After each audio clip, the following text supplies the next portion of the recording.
Kota Kufah pada abad ke-8 adalah pusat peradaban yang sibuk. Di sini, agama dan logika bertemu di pasar-pasar, masjid, dan ruang-ruang diskusi. Namun, di balik kemegahan ilmu pengetahuan tersebut, ada sisi-sisi manusiawi yang seringkali luput dari catatan sejarah. Salah satunya adalah kehidupan seorang pemuda bernama Salman. Ia bukan penjahat, bukan pula orang yang meninggalkan salat. Sebaliknya, ia adalah orang yang terlihat sangat menjaga agamanya di mata publik, namun memiliki retakan besar di dalam rumahnya sendiri. Pagi itu di Kufah dimulai dengan udara yang dingin. Salman terbangun dengan perasaan yang berat. Ada sebuah beban yang tidak bisa ia jelaskan, yang selalu muncul setiap kali ia melihat ibunya. Ibunya adalah seorang wanita tua yang sisa hidupnya dihabiskan untuk memastikan Salman tumbuh menjadi pria yang terpandang. Namun, seiring bertambahnya usia, kesehatan sang ibu menurun. Ia mulai sering lupa, bicaranya melambat, dan gerakannya tidak lagi cekatan. Bagi Salman, kondisi ibunya bukan lagi ladang pahala, melainkan sebuah gangguan terhadap ritme hidupnya yang ia anggap sudah sangat tertata. Salman sangat peduli pada citra dirinya. Ia selalu mengenakan jubah yang bersih, menyisir jenggotnya dengan rapi, dan memastikan orang-orang di pasar mengenalnya sebagai pemuda yang saleh. Ia sering terlihat di barisan depan saat pengajian-pengajian besar. Namun, semua kesalehan itu seolah menguap saat ia melewati ambang pintu rumahnya. Di dalam rumah, Salman menjadi sosok yang berbeda. Ia adalah orang yang perhitungan, mudah tersinggung, dan merasa bahwa mengurus ibu yang renta adalah beban yang menghambat kemajuannya. Kejadian pagi itu dimulai dari hal yang sangat sepele. Sang ibu secara tidak sengaja menjatuhkan mangkuk berisi susu di atas lantai dapur yang baru saja dibersihkan oleh Salman. Suara keramik yang pecah itu seolah menjadi pemantik ledakan di kepala Salman. Ia tidak berteriak dengan kata-kata kasar yang kotor, namun kalimat-kalimat yang keluar dari mulutnya jauh lebih menyakitkan. Ia menggunakan logika dan agama untuk memojokkan ibunya. Ia berbicara tentang efisiensi, tentang betapa ia sudah bekerja keras, dan betapa sang ibu seharusnya bisa lebih berhati-hati agar tidak merepotkan orang lain. Sang ibu hanya diam. Ia tidak membela diri karena ia tahu bahwa setiap pembelaannya hanya akan memperpanjang daftar kesalahan yang akan dituduhkan Salman. Sang ibu mulai memunguti pecahan mangkuk itu dengan tangan yang gemetar. Alih-alih membantu, Salman justru meninggalkan dapur dengan langkah kaki yang menghentak. Ia merasa dirinya adalah korban dalam situasi ini. Ia merasa telah cukup sabar selama ini, padahal yang terjadi adalah sebaliknya. Ia sedang menumpuk dosa di atas tumpukan amalan yang ia banggakan. Salman melangkah keluar rumah menuju Masjid Agung Kufah. Di sepanjang jalan, ia bertemu dengan tetangganya. Ia melempar senyum, menyapa dengan salam yang santun, dan terlihat sangat bersahaja. Inilah dualitas yang menakutkan dari seorang manusia. Ia bisa sangat baik kepada orang asing, namun sangat kejam kepada orang yang paling mencintainya. Salman merasa bahwa kemarahannya di rumah adalah hal yang wajar. Ia berpikir bahwa selama ia tetap menjaga salatnya dan tidak mencuri atau berzina, hubungannya dengan Allah akan baik-baik saja. Ia gagal memahami bahwa pintu surga yang paling tengah adalah orang tua. Langkah kaki Salman membawanya melewati pasar yang mulai ramai. Ia melihat orang-orang bertransaksi, mendengar suara pandai besi, dan mencium aroma roti yang baru matang. Namun, pikirannya tetap tertuju pada kejadian di dapur tadi. Ia merasa kesal karena rencana harinya sedikit terganggu. Ia ingin segera sampai di masjid, mengambil air wudhu, dan menenangkan diri dalam ibadah. Ia percaya bahwa air wudhu akan menghapus rasa kesalnya, seolah-olah ibadah adalah sebuah alat pembersih otomatis yang bekerja tanpa perlu adanya perbaikan akhlak. Realitas yang dialami Salman adalah cerminan dari banyak orang yang terjebak dalam formalitas agama. Ia sangat teliti dalam hal-hal kecil seperti cara melipat tangan saat salat atau cara membasuh anggota wudhu, tapi ia sangat buta terhadap esensi dari ibadah itu sendiri. Ia tidak sadar bahwa setiap bentakan kepada ibunya telah menciptakan sebuah noda hitam di hatinya. Noda itu tidak terlihat oleh mata manusia biasa, namun di mata para kekasih Allah, noda itu tampak nyata seperti tinta hitam di atas kertas putih. Di Masjid Agung Kufah, suasana sudah mulai dipenuhi oleh orang-orang yang ingin melaksanakan salat duha atau sekadar duduk beriktikaf. Salman menuju ke area wudhu yang terbuat dari pancuran batu. Di sana, air mengalir jernih dari saluran yang terawat baik. Ia mulai menyingsingkan lengan jubahnya. Ia melakukan gerakan wudhu dengan sangat presisi, persis seperti yang diajarkan dalam kitab-kitab fikih. Membasuh tangan 3 kali, berkumur dengan sempurna, dan menghirup air ke hidung. Namun, ada sesuatu yang berbeda di tempat wudhu hari itu. Di sudut lain, duduk seorang pria dengan pakaian sederhana namun memancarkan kewibawaan yang luar biasa. Pria itu adalah Imam Abu Hanifah. Sang imam sedang duduk beristirahat sejenak setelah memberikan pelajaran di halakahnya. Tatapan matanya tenang, namun memiliki ketajaman yang mampu melihat melampaui apa yang tampak di permukaan. Salman tidak menyadari kehadiran sang imam. Ia terus melanjutkan wudhunya dengan saksama. Saat ia membasuh wajahnya, air yang jatuh dari dagunya tidaklah nampak seperti air biasa bagi mata batin sang imam. Abu Hanifah melihat tetesan-tetesan air itu membawa beban berat. Dalam tradisi spiritual Islam, diyakini bahwa dosa-dosa kecil luruh bersama tetesan air wudhu. Namun, apa yang dilihat sang imam pada diri Salman bukanlah sekadar noda biasa. Ada kepekatan yang berasal dari sebuah dosa besar yang terus dilakukan secara berulang, sebuah dosa yang menghalangi cahaya ibadah untuk masuk ke dalam jiwa. Logika manusia mungkin bertanya, bagaimana mungkin seseorang bisa mengetahui dosa orang lain hanya dari air wudhu? Namun, secara realistis, dalam dunia kedokteran atau psikologi, kita tahu bahwa stres, rasa bersalah, dan beban mental terpancar dari gerak-gerik tubuh, raut wajah, dan aura seseorang. Bagi Abu Hanifah, yang telah mengasah batinnya selama puluhan tahun dengan ketaatan, fenomena spiritual ini menjadi sesuatu yang nyata dan bisa dirasakan. Beliau tidak melihat sihir, beliau melihat kebenaran yang Allah singkapkan sebagai bentuk kasih sayang kepada pemuda tersebut agar tidak terus tersesat. Salman masih terpaku dengan ritualnya. Ia membasuh tangan kanannya hingga siku, lalu kiri. Setiap tetesan air yang jatuh ke lantai batu itu seolah berteriak kepada sang imam tentang luka hati seorang ibu di sebuah rumah kecil tak jauh dari sana. Salman merasa bangga dengan wudhunya yang sempurna secara fisik. Ia merasa segar secara lahiriah, namun jiwanya tetap kering dan keras. Ia tidak tahu bahwa dalam beberapa saat lagi, seluruh topeng kesalehan yang ia bangun dengan rapi akan runtuh di hadapan sebuah kebenaran yang tidak bisa ia bantah. Imam Abu Hanifah tetap diam memperhatikan.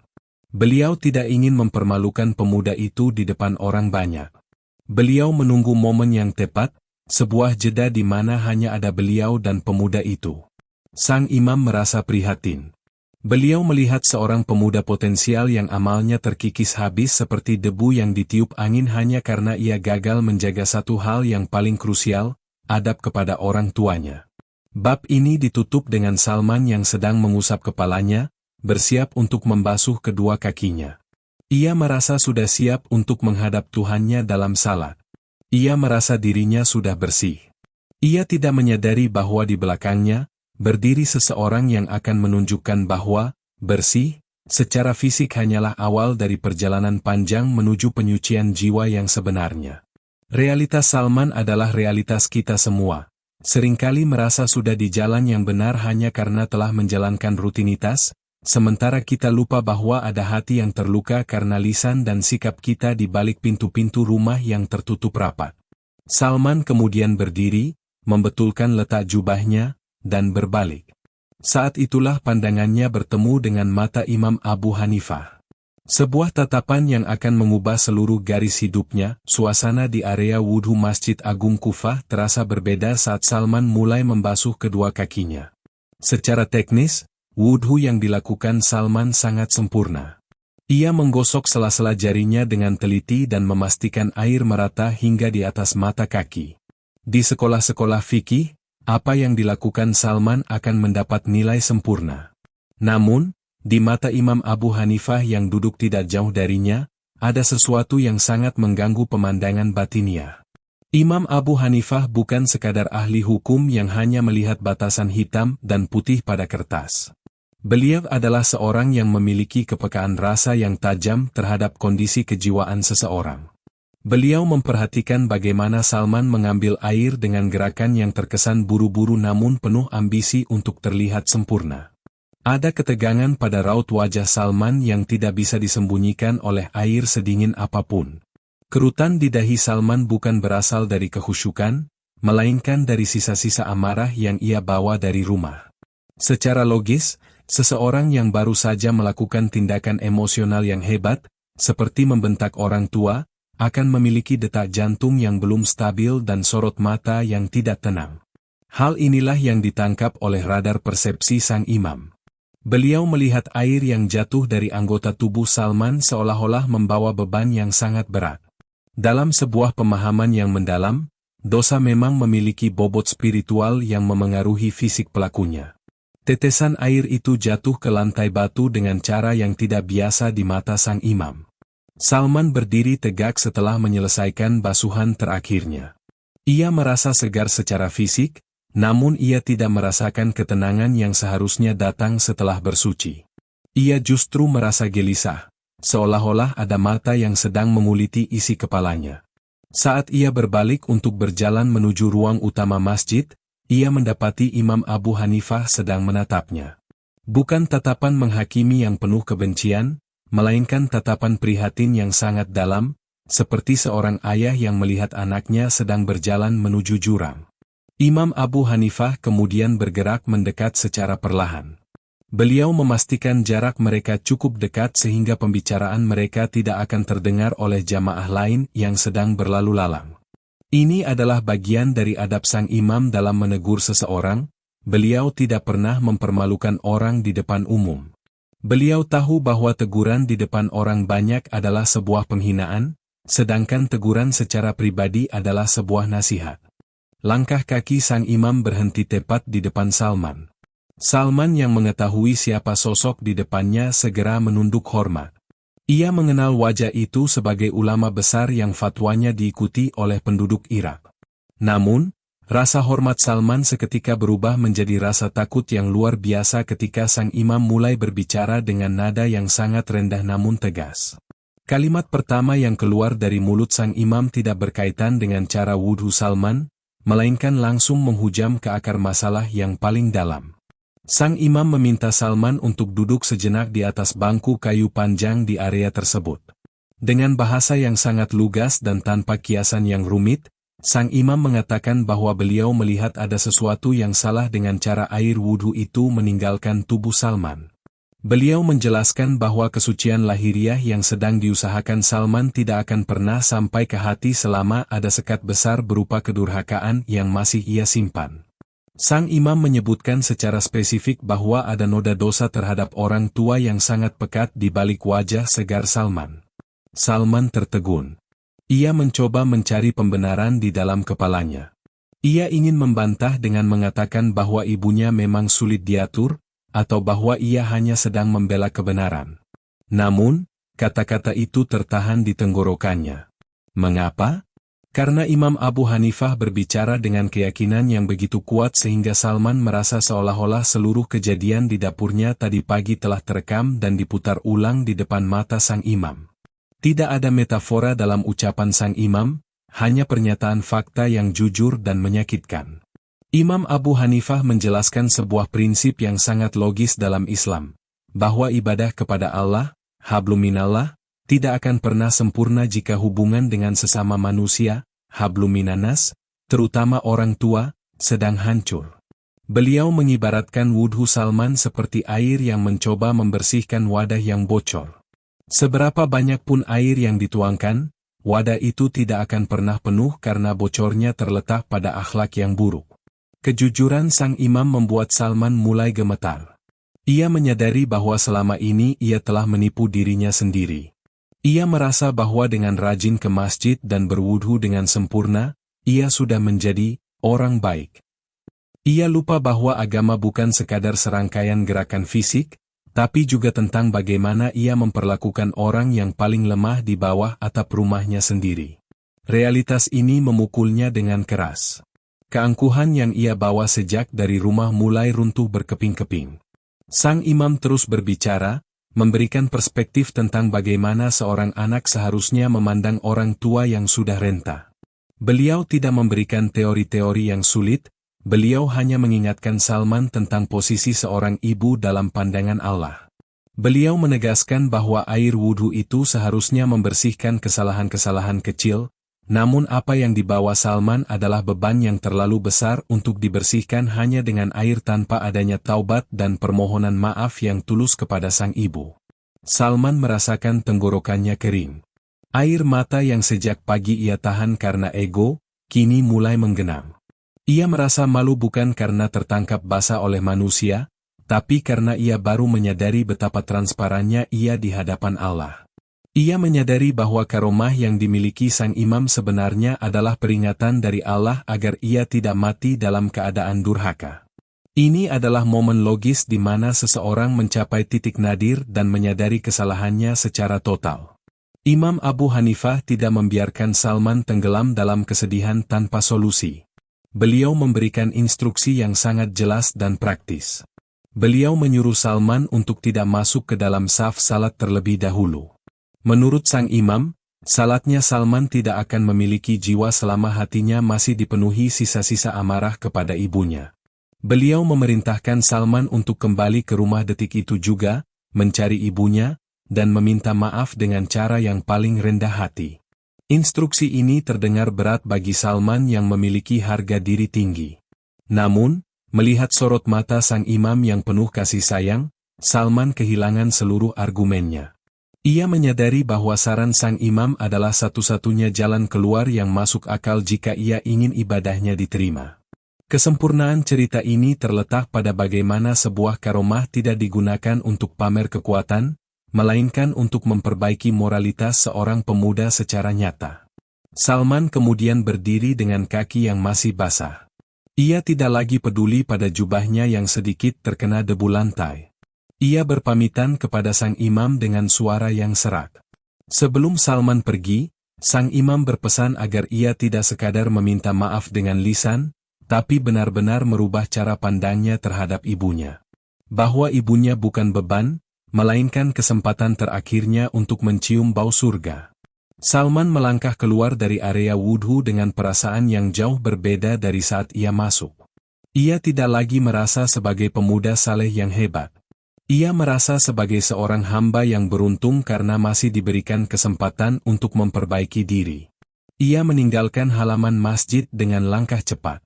Ia tidak menuju ke ruang salat utama, ia menuju ke arah yang lebih mendesak, arah pulang ke rumah.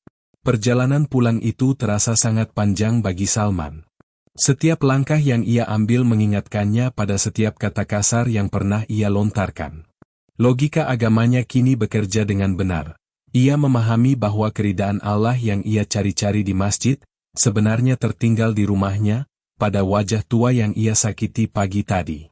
Bab ini diakhiri dengan pemandangan Salman yang berlari kecil di antara kerumunan pasar Kufah, mengabaikan segala urusan dunia demi mengejar pengampunan dari seorang ibu yang mungkin saat itu sedang mendoakan kebaikannya di tengah rasa sakit hati. Salman berlari meninggalkan pelataran Masjid Agung Kufah dengan napas yang memburu. Jika beberapa menit lalu ia melangkah dengan dada membusung seolah membawa seluruh kebenaran di pundaknya, kini ia merasa seperti orang paling telanjang di tengah pasar. Teguran Imam Abu Hanifah bukan sekadar kata-kata, melainkan sebuah cermin besar yang diletakkan tepat di depan wajahnya. Ia tidak lagi melihat dirinya sebagai pemuda terpandang, melainkan sebagai seorang anak yang tega menyakiti satu-satunya orang yang masih mencintainya tanpa syarat. Langkah kakinya di atas tanah Kufah terasa berbeda. Setiap kali kakinya menginjak bumi, ia teringat bagaimana ibunya dulu mengajarinya berjalan dengan penuh kesabaran. Sekarang, setelah kaki itu kuat untuk berlari, ia justru menggunakannya untuk menjauh dari ibunya demi mengejar pujian manusia atas kesalehannya. Realitas ini menghantam logika Salman dengan sangat keras. Ia menyadari bahwa selama ini ia telah membangun istana amal di atas fondasi yang rapuh. Ibadahnya adalah bangunan yang megah, namun fondasinya, yaitu adab kepada orang tua, telah ia hancurkan sendiri dengan tangannya. Di sepanjang jalan pasar, Salman tidak lagi mempedulikan orang-orang yang menyapanya. Ia tidak lagi peduli pada citra dirinya yang rapi. Keringat mulai membasahi dahi dan jubahnya, namun ia terus melangkah. Pikirannya hanya tertuju pada satu titik, dapur rumahnya. Ia membayangkan ibunya masih di sana, mungkin sedang menangis sendirian, atau mungkin sedang mengobati luka hatinya dengan doa-doa dalam diam. Salman menyadari sebuah fakta logis yang selama ini ia abaikan, bahwa doa seorang ibu yang terzalimi tidak memiliki penghalang untuk sampai ke langit. Jika Allah murka karena air mata ibunya, maka seluruh salat yang ia lakukan sejak balik hanyalah gerakan olahraga tanpa nilai. Sesampainya di depan pintu rumahnya yang sederhana, Salman mendadak berhenti. Keberaniannya yang tadi menggebu-gebu saat berlari seketika menguap digantikan oleh rasa malu yang luar biasa. Ia menatap pintu kayu yang sudah agak kusam itu. Di balik pintu itulah ia sering melepaskan amarahnya. Di balik pintu itulah ia sering merasa menjadi raja yang boleh mengatur segalanya. Ia merasa sangat hina untuk sekadar memegang gagang pintu tersebut. Secara psikologis, Salman sedang mengalami pergolakan batin antara harga diri dan kebutuhan untuk bertaubat. Ego pemudanya masih mencoba membisikkan bahwa ia tidak perlu berlebihan. Namun bayangan wajah Imam Abu Hanifah kembali muncul, mengingatkannya bahwa air wudhunya tidak akan pernah suci selama hatinya masih kotor. Dengan tangan yang gemetar, ia mendorong pintu itu pelan. Suara derit kayu terdengar nyaring di tengah kesunyian rumah. Salman melangkah masuk dengan kepala tertunduk, sesuatu yang hampir tidak pernah ia lakukan sebelumnya. Keadaan di dalam rumah tampak sepi. Bau rempah dan sisa susu yang tumpah tadi pagi masih tercium di udara, menciptakan rasa sesak yang makin mencekik kerongkongannya. Ia melihat ke arah dapur. Lantai itu sudah bersih.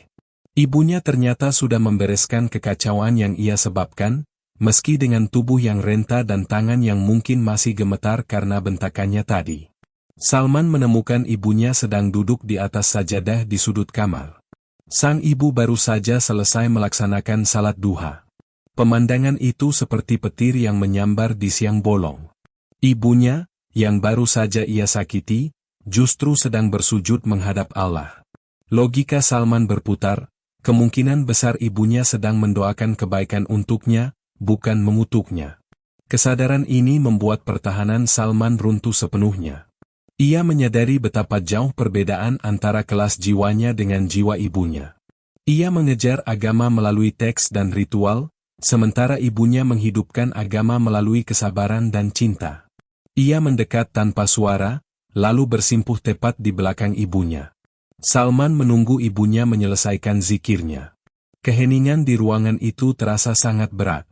Ketika sang ibu akhirnya menoleh dan mendapati putranya ada di sana dengan wajah yang sembab dan pakaian yang berantakan, ia tidak menunjukkan kemarahan. Sang ibu justru menunjukkan kekhawatiran. Ia bertanya apakah Salman baik-baik saja, apakah ada sesuatu yang buruk terjadi di masjid atau di pasar.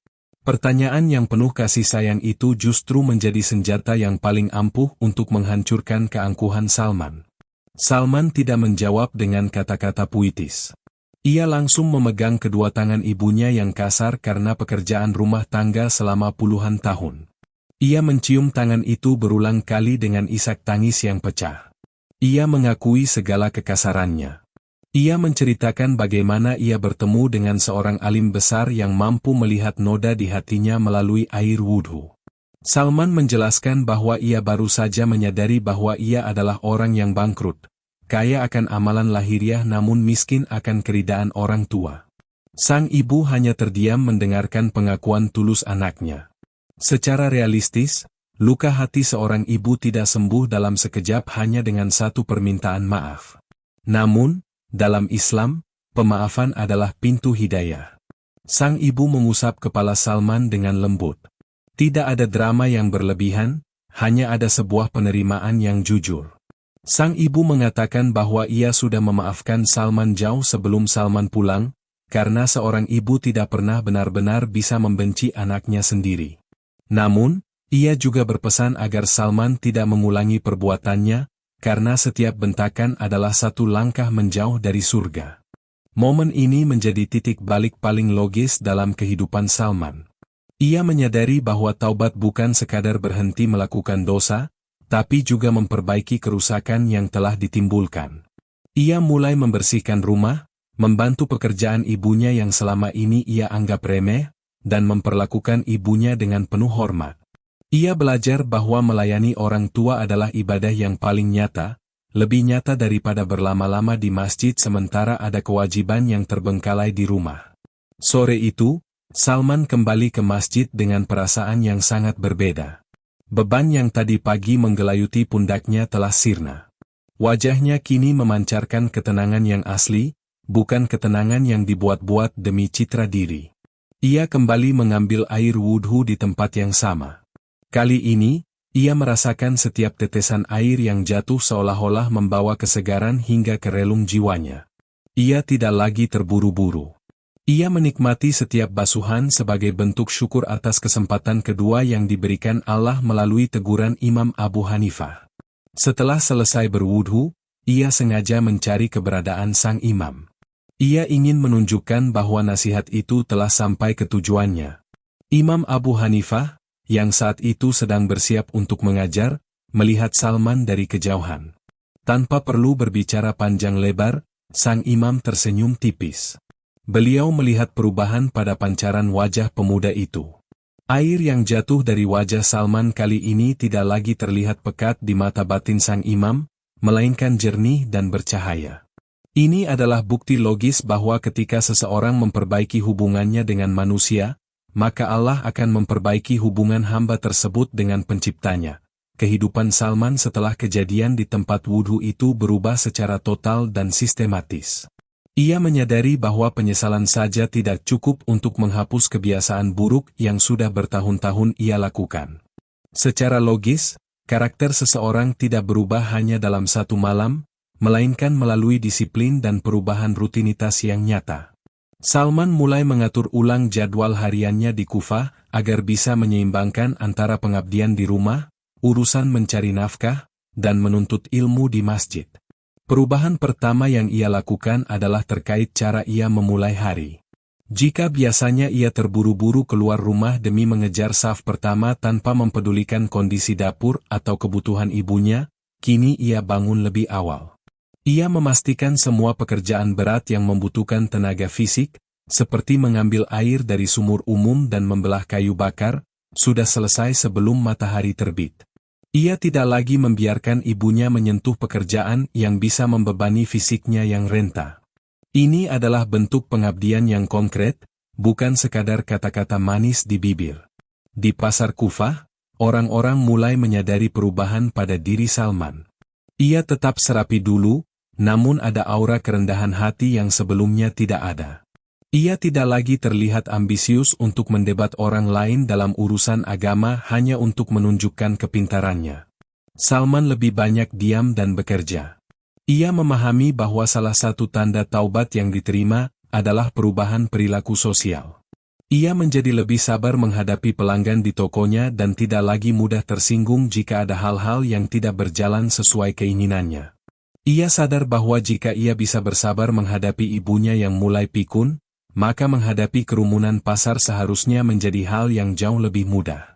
Setiap sore, Salman kembali ke Masjid Agung Kufah, namun tujuannya kini bukan lagi sekadar menggugurkan kewajiban salat. Ia datang untuk duduk di halakah, lingkaran ilmu, Imam Abu Hanifah. Ia ingin mempelajari bagaimana sang imam bisa memiliki ketajaman batin dan logika yang begitu sinkron. Salman mulai memahami bahwa hukum Islam yang diajarkan oleh Abu Hanifah bukan sekadar tumpukan aturan kaku, melainkan sebuah sistem yang dirancang untuk menjaga kehormatan manusia dan keharmonisan sosial. Dalam setiap pelajaran yang disampaikan sang imam, Salman selalu teringat pada teguran di tempat wudhu itu. Ia mulai mempelajari bab tentang hak-hak orang tua dan kewajiban anak dengan kacamata yang berbeda. Ia menyadari bahwa selama ini ia menderita penyakit batin yang disebut sebagai kesalehan palsu, di mana seseorang merasa dekat dengan Tuhan padahal ia sedang menjauh dari nilai-nilai kemanusiaan yang paling mendasar. Salman mencatat setiap penjelasan sang imam dengan saksama, bukan untuk bahan perdebatan, melainkan untuk ia praktikkan langsung di rumah. Interaksi Salman dengan ibunya pun mengalami peningkatan kualitas secara signifikan. Secara realistis, merawat orang tua yang sudah mulai mengalami penurunan fungsi kognitif adalah ujian kesabaran yang luar biasa. Ada momen di mana sang ibu menanyakan hal yang sama berkali-kali dalam 1 jam, atau secara tidak sengaja menumpahkan makanan saat Salman baru saja membersihkan lantai. Jika dulu hal ini akan memicu amarah dan kata-kata kasar, sekarang Salman menghadapinya dengan senyuman dan nada bicara yang rendah. Ia menyadari bahwa setiap ujian kesabaran di rumah adalah sekolah yang jauh lebih nyata daripada duduk di depan kitab-kitab tebal. Satu sore, Imam Abu Hanifah memperhatikan Salman yang sedang duduk di pojok masjid setelah kelas berakhir. Sang imam tidak memanggilnya secara khusus, namun beliau memberikan isyarat agar Salman mendekat saat beliau hendak pulang. Dalam pertemuan singkat tanpa dialog panjang itu, sang imam memperhatikan cara Salman membawa diri. Gerak-geriknya lebih tenang, sorot matanya tidak lagi penuh kecurigaan atau keangkuhan, dan caranya memperlakukan orang-orang di sekitarnya menunjukkan tingkat pengendalian diri yang tinggi. Imam Abu Hanifah memberikan sebuah pesan yang sangat logis kepada Salman mengenai konsistensi. Beliau menjelaskan bahwa syaitan akan selalu berusaha mengembalikan manusia ke tabiat lamanya setelah masa semangat taubat itu mulai mendingin. Sang imam menekankan bahwa ujian sesungguhnya bukan saat Salman merasa bersalah di depan tempat wudhu, melainkan saat ibunya melakukan kesalahan yang sama untuk ke-10 kalinya dalam sehari. Disitulah letak kualitas iman seseorang diuji. Salman menerima nasihat itu sebagai sebuah strategi hidup yang harus ia jalankan dengan disiplin tinggi. Salman juga mulai memperhatikan aspek finansial dalam bakti kepada orang tua.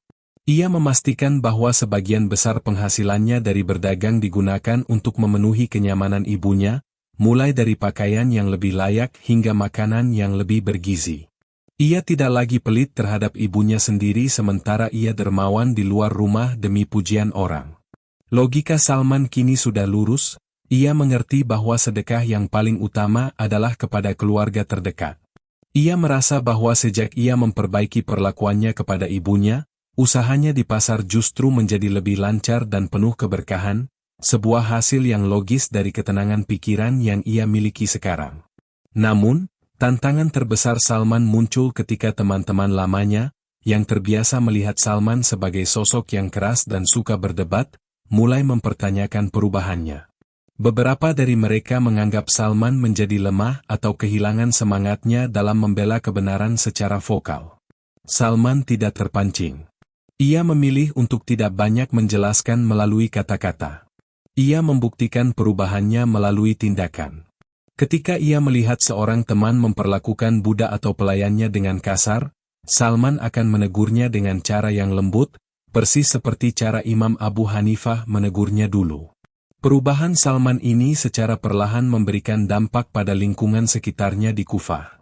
Orang-orang mulai melihat bahwa mengikuti ajaran Abu Hanifah bukan berarti menjadi ahli debat yang menyebalkan, melainkan menjadi manusia yang penuh kasih sayang dan fungsional di masyarakat. Salman menjadi contoh nyata bahwa taubat yang benar adalah taubat yang bisa dirasakan manfaatnya oleh orang-orang di sekitar pelaku taubat tersebut. Di rumah, hubungan Salman dan ibunya mencapai titik keharmonisan yang tidak pernah ia bayangkan sebelumnya. Sang ibu tidak lagi merasa takut atau ragu untuk meminta bantuan kepada anaknya. Suasana rumah yang tadinya dingin dan penuh ketegangan, kini menjadi hangat. Salman menyadari bahwa kebahagiaan sejati bukanlah saat ia dihormati di pasar sebagai pedagang yang sukses, melainkan saat ia melihat ibunya tersenyum tenang sebelum tidur. Kebahagiaan itu memberinya kekuatan mental yang jauh lebih besar untuk menghadapi tantangan hidup apapun. Waktu berlalu di kota Kufah, namun ingatan tentang pertemuan di tempat wudhu itu tetap segar dalam ingatan Salman seperti baru terjadi kemarin. Salman kini bukan lagi pemuda emosional yang mencari jati diri lewat perdebatan. Ia telah tumbuh menjadi pria dewasa yang matang, yang memahami bahwa inti dari seluruh ilmu agama adalah adab. Transformasi Salman telah mencapai puncaknya, di mana bakti kepada orang tua bukan lagi sebuah kewajiban yang dipaksakan, melainkan sudah menjadi bagian dari karakter dasarnya yang tidak terpisahkan. Kondisi kesehatan ibunya semakin menurun seiring bertambahnya usia. Sang ibu kini lebih banyak menghabiskan waktu di tempat tidur. Secara logis, ini adalah fase terberat bagi seorang anak. Beban finansial meningkat karena kebutuhan pengobatan, dan beban emosional semakin menguji kesabaran karena komunikasi dengan sang ibu menjadi semakin terbatas. Namun, Salman menghadapi realitas ini dengan ketenangan yang luar biasa. Ia tidak mengeluh saat harus bangun berkali-kali di tengah malam untuk membantu ibunya minum, atau sekadar membetulkan posisi tidurnya.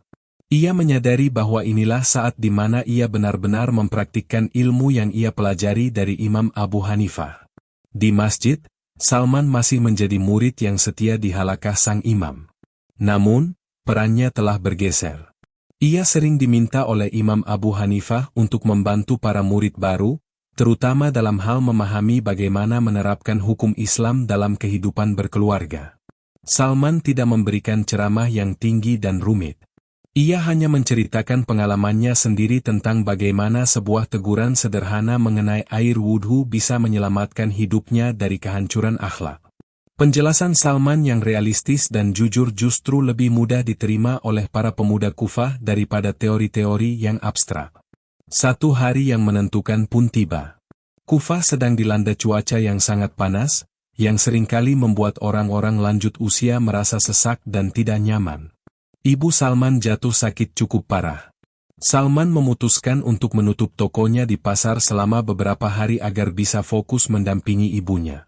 Ia merawat ibunya dengan tangannya sendiri, menyuapi makanan dengan lembut, dan membersihkan tubuh ibunya dengan penuh penghormatan. Tidak ada sedikit pun rasa jijik atau keberatan di wajahnya. Ia melihat setiap detik pengabdian itu sebagai investasi abadi yang jauh lebih berharga daripada keuntungan dagang di pasar. Dalam kondisi sakitnya, sang ibu sempat tersadar dan menatap wajah Salman dengan penuh haru. Meskipun tidak banyak kata yang terucap, tatapan mata sang ibu sudah cukup memberikan restu dan ridha yang selama ini Salman cari. Sang ibu melihat putranya telah berubah menjadi manusia yang luar biasa baiknya.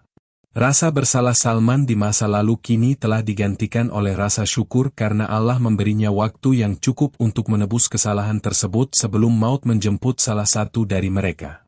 Imam Abu Hanifah, yang mendengar kabar tentang sakitnya ibu Salman, secara mengejutkan datang berkunjung ke rumah mereka. Kedatangan seorang ulama besar ke rumah penduduk biasa adalah kejadian luar biasa di Kufah.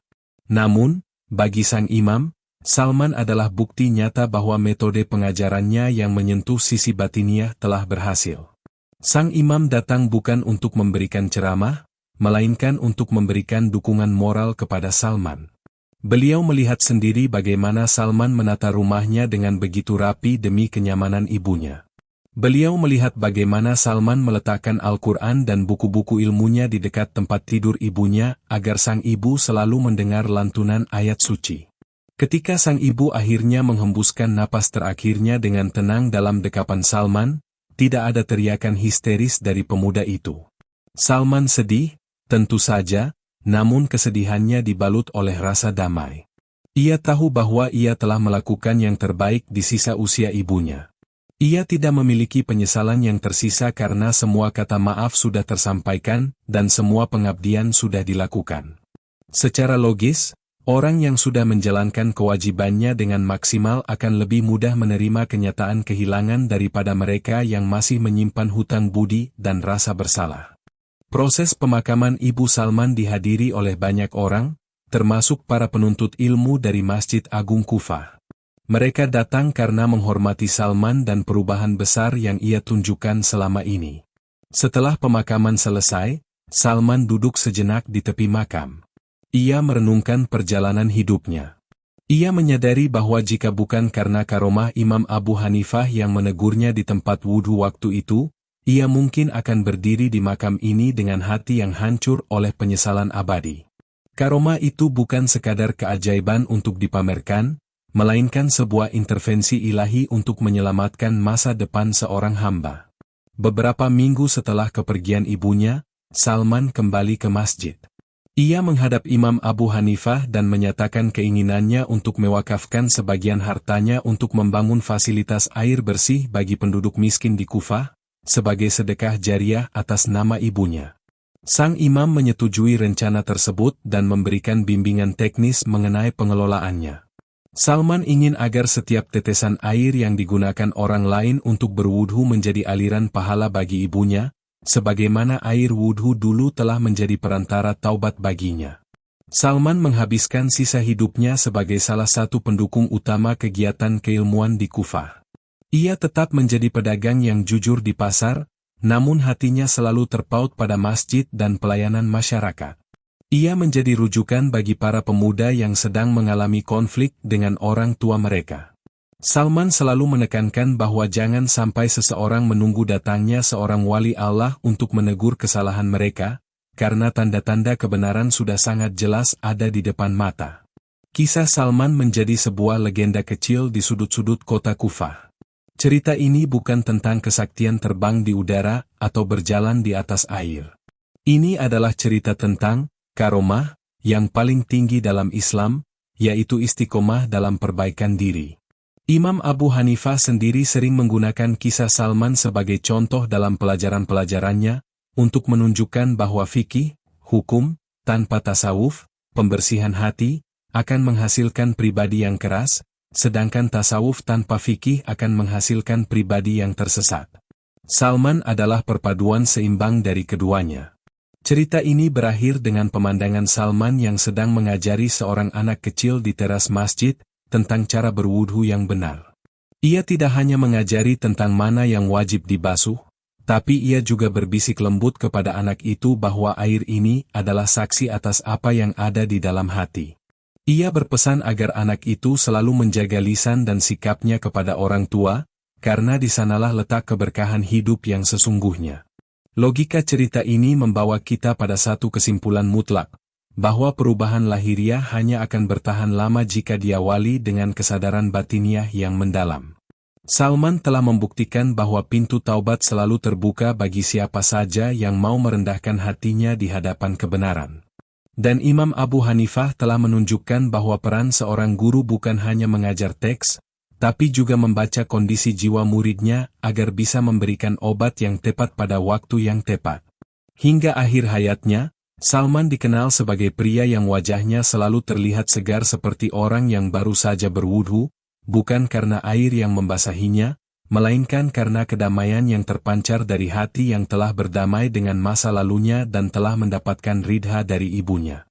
Kufah pun terus mengenang bahwa di sana pernah ada seorang pemuda yang diselamatkan oleh tetesan air wudhunya sendiri.